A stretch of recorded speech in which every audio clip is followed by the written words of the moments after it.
दुनिया भर के इतिहास को देखा जाए तो शायद भारत ही एक ऐसा देश है जिस पर कब्जा करने के लिए अनेकों लड़ाइयां लड़ी गई हैं।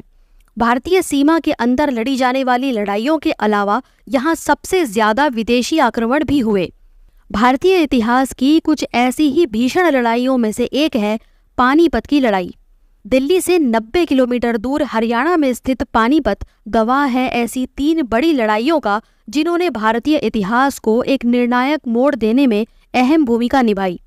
पानीपत में कुल 3 युद्ध लड़े गए, जिसके बाद भारत पर विदेशियों का शासन और मजबूत हो गया। पौराणिक इतिहास के अनुसार पानीपत की स्थापना महाभारत काल के दौरान पांडवों ने की थी। उस समय इसका नाम पांडुप्रस्थ हुआ करता था, जो बाद में पानीपत हो गया। अगर मध्यकाल के इतिहास को देखें तो पानीपत का पहला युद्ध 21 अप्रैल 1526 को बाबर और दिल्ली के सुल्तान इब्राहिम लोदी के बीच लड़ा गया था। जहीरुद्दीन बाबर, जो तैमूर लंग और चंगेज खान दोनों का वंशज था, उसने एक बार 1524 में भी इब्राहिम लोदी की सेना पर आक्रमण किया था, पर तब लोदी की सेना ने उसे हरा दिया था। लेकिन 1526 में हुए पानीपत के प्रथम युद्ध के दौरान इब्राहिम लोदी की सेना को हार का सामना करना पड़ा था। बाबर की जीत का मुख्य कारण यह था कि उसके पास उस समय के आधुनिक हथियार और तोपें थीं। इसके विपरीत इब्राहिम लोदी की सेना मुख्य रूप से घोड़ों और हाथियों पर निर्भर थी। बाबर की तोपों से निकलने वाली आवाज से लोदी के हाथी डर जाते थे, जिससे लोदी की सेना के कई सैनिक उन हाथियों के पैरों तले कुचल गए। इस युद्ध में इब्राहिम लोदी की मृत्यु हो गई। इसी के साथ लोदी वंश और दिल्ली सल्तनत का भी अंत हो गया, जिसके बाद दिल्ली के तख्त पर बाबर का कब्जा हो गया और शुरुआत हुई मुगल साम्राज्य की। बाबर मुगल साम्राज्य का पहला शासक बना और मुगलों ने भारत पर लगभग 330 साल तक शासन किया। पानीपत का दूसरा युद्ध 5 नवंबर 1556 को अकबर की सेना और सम्राट हेमचंद्र विक्रमादित्य के बीच लड़ा गया था। सम्राट हेमचंद्र को इतिहास में हेमू के नाम से जाना जाता है। हालांकि इस लड़ाई में अकबर ने सीधे तौर पर भाग नहीं लिया था, क्योंकि उस समय अकबर की उम्र केवल 14 साल की थी। उसके स्थान पर मुगल सेना का नेतृत्व कर रहा था बैरम खान। हेमू के पास अकबर से कहीं अधिक सेना थी। शुरू में हेमू की सेना को सफलता भी प्राप्त हुई, लेकिन इस युद्ध का रुख तब अचानक बदल गया जब दुर्भाग्य से हेमू की आंख में मुगल सेना का एक तीर लग गया। इस घटना ने युद्ध का पासा पलट दिया और हेमू की सेना कमजोर पड़ गई। इसके बाद हेमू को गिरफ्तार करके लाया गया, जिसके बाद बैरम खान ने बेदर्दी से हेमू का सर धड़ से अलग कर दिया।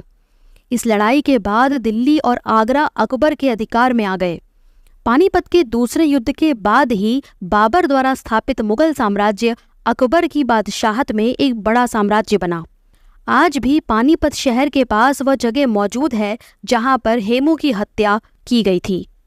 इसके बाद 200 साल का समय बीत गया और फिर आया साल 1761।